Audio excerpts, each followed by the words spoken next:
120 days weight loss சேலஞ்சில் டே 45 என்ன பண்ணேன்னு சொல்லி பார்க்கலாம். மார்னிங் எம்டி ஸ்டொமக்கில் வார்ம் வாட்டர் குடிச்சிட்டு ஒரு பெரிய நெல்லிக்காய், அது கூட ஒரு சின்ன துண்டு இஞ்சி, கொஞ்சமாக கருவேப்பிலை சேர்த்து நெல்லிக்காய் ஜூஸ் குடிச்சிருந்தேன். பிரேக்ஃபாஸ்ட்டுக்கு 10:30க்கு வெள்ளை கொண்ட கடலை வச்சு சாலட் பண்ணியிருந்தேன்.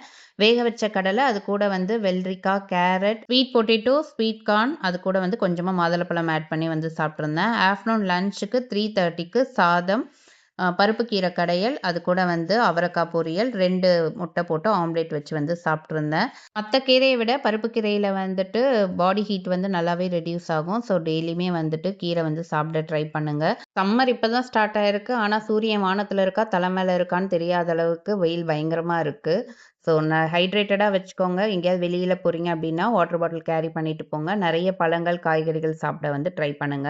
நான் ஈவினிங் ஒரு ஏபிசி ஜூஸ் குடிச்சிட்டு அதுக்கப்புறம் பசி இல்லை, அதனால கொஞ்சமாக ஃப்ரூட் சாப்பிட்டு அந்த டேவை ஃபினிஷ் பண்ணிட்டேன். நாளைக்கு வீடியோவில் பார்க்கலாம்.